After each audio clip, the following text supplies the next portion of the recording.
Do you like playing quizzes? I love them. It's not only fun but also gives you an insight about your knowledge and understanding of the particular subject. Moreover, what can be more interesting than playfully learning something? So, would you like to take this quiz?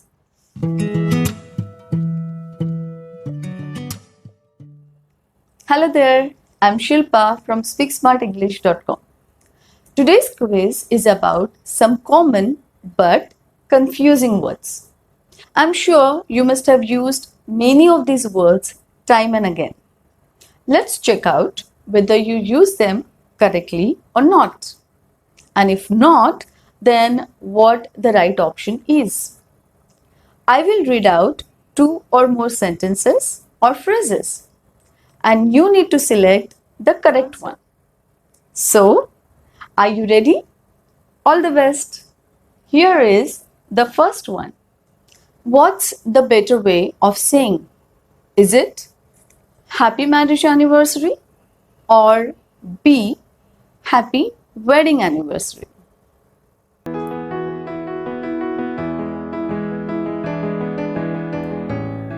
The right answer is option B, that is happy wedding anniversary. Marriage refers to the relationship between two people who are married or the state of being married. As in this sentence, she doesn't believe in marriage. But wedding refers to the marriage ceremony or the celebrations following it. So, wedding anniversary is the anniversary of the day on which two people were married. Simply speaking, marriage is a continuous and long-term union, but wedding is the day of this union, and we celebrate that day every year. So, happy wedding anniversary is the right answer. Could you get the right answer? Okay, now let's see the next. Should you ask A, where do you live? Or B, where do you stay?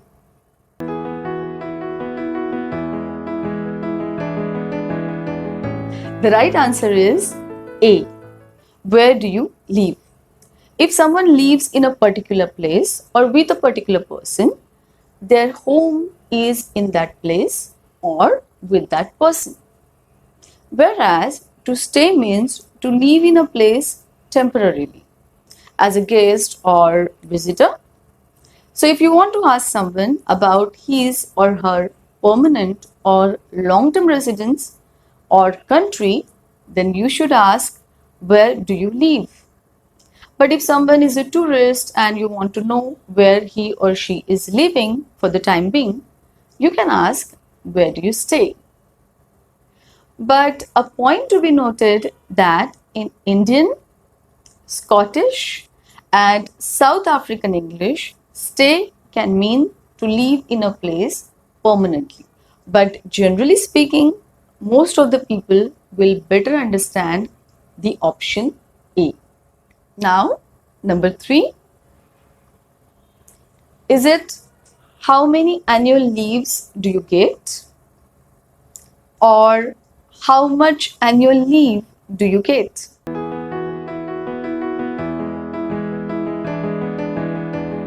The correct option is B. How much annual leave do you get? Leave is a period of time when you are not working at your job because you are on holiday or vacation or for some other reason. It's an uncountable noun, so you can't count it or make it plural. As a result, leaves is out of the question. Also, you can't use many, which talks about the number of something. As you can't count leave, you must use much for the quantity of leave. Here is the 4th question. Listen to this sentence. Let's prepone the meeting. Now the question is, for the native speakers, is this Option A, right, or option B, wrong.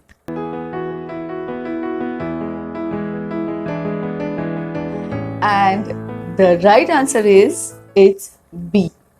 For the native speakers, it's wrong. Are you surprised? Let me explain this. First, let's understand the meaning. Prepon something means to move something to an earlier time than was originally planned. So it's used as an antonym of postpone, but, and this is the most important part of this explanation, you will find this word only in the Indian subcontinent. Most of the dictionaries have included this word under Indian English category. So I won't say it's wrong, but if you use it with the native speakers outside India or outside the Indian subcontinent, people may not understand it, and that's why it's not the right choice. Do you tend to use this word often? Then you may say, let's reschedule the meeting, let's advance the meeting, or let's make it earlier. Now, let's move on to number 5. What would you say? A, she's going to do what she wants anyway. Or B, she's going to do what she wants anyways.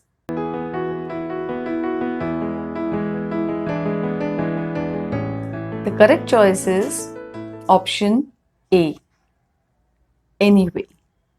First, let's understand the meaning of anyway. It is used in several ways. First, when you want to add something to support an idea or argument. For example, it's too expensive and anyway the color doesn't suit you. It also means in any case, despite something, regardless.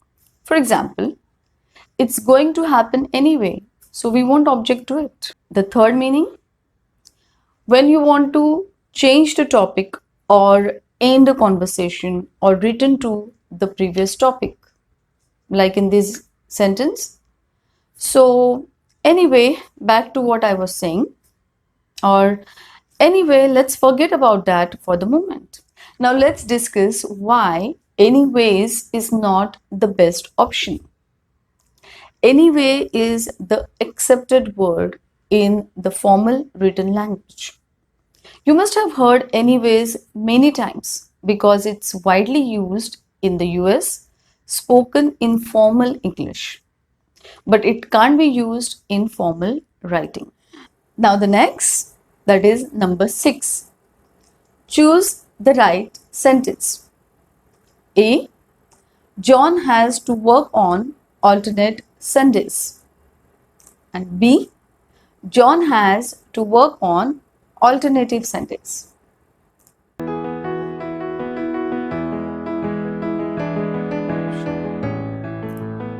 And the right answer is option A. If something happens on alternate days, it happens on one day but not on the next. The same way, something can happen in alternate weeks, years, or other periods of time. For example, she was asked to attend the classes on alternate days.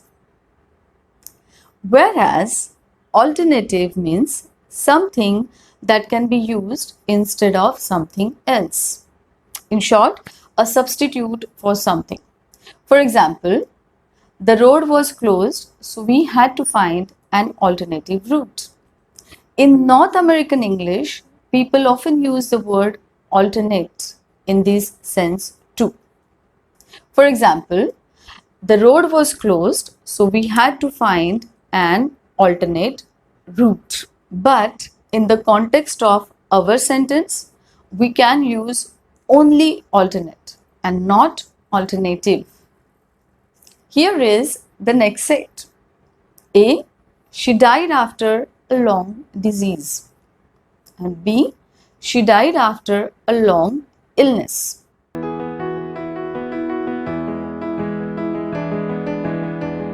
The correct answer is option B.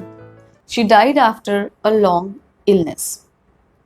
I'm going to explain this after you answer the next question because they are related. A. He suffers from a rare blood disease. And B. He suffers from a rare blood illness.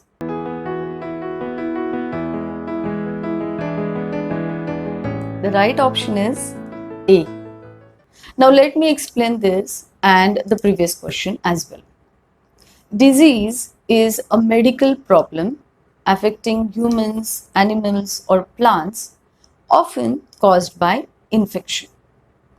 Illness is the state of being physically or mentally ill, and also a type or period of illness. Both these words are synonyms, and still they can't always replace each other.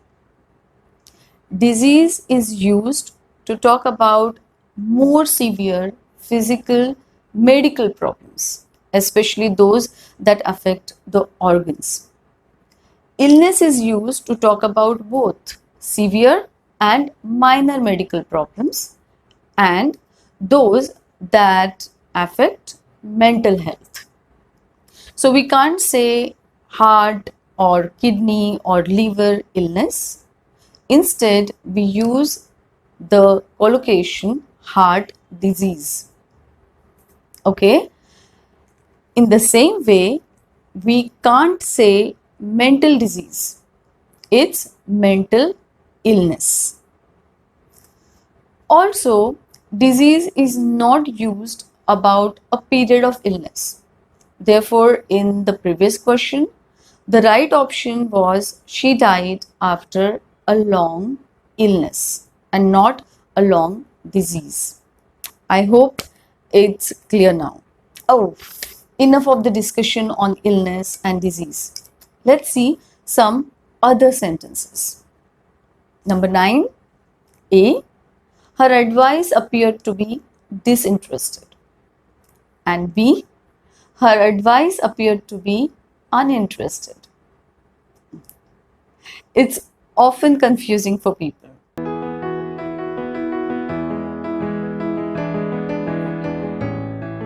And the right answer is option A. Disinterested means not influenced by personal feelings or by the chance of getting some advantage for yourself.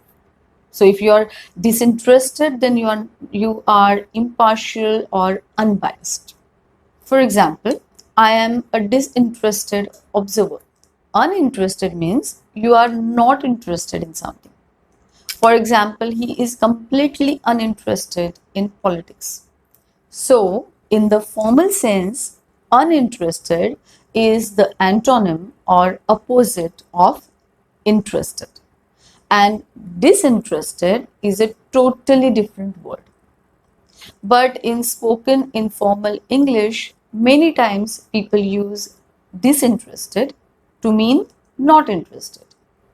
Even dictionaries have included these as the second meaning, but only as an informal word. In applications, reports, essays, letters, etc., you should not use disinterested in this sense. Of course, different people may have different opinions about the usage of disinterested, but it's better to avoid any such controversy, especially when you are a non-native English speaker. And here is the last one. A. Cindy and me went to the cinema. B. I and Cindy went to the cinema. And C. Cindy and I went to the cinema. This time I have given you 3 sentences.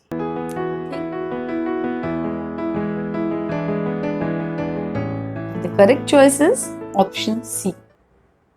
In a sentence, we generally have a subject, the one who is performing the action, and an object, the one who is receiving the action. I is the subject pronoun and me is the object pronoun. Therefore, me cannot perform an action. So, me went is not possible, and hence the first option is wrong. Whenever you are talking about yourself and the other person as the subject of the sentence, it's a rule to mention the other person first and then yourself, probably as a matter of etiquette. And with that, we have reached the end of today's quiz. What's your score? I would love to hear from you. If you haven't subscribed to my channel yet, then do it right away. And also press the bell icon to all so that you won't miss any of my future videos. See you in the next lesson. Till then, happy learning.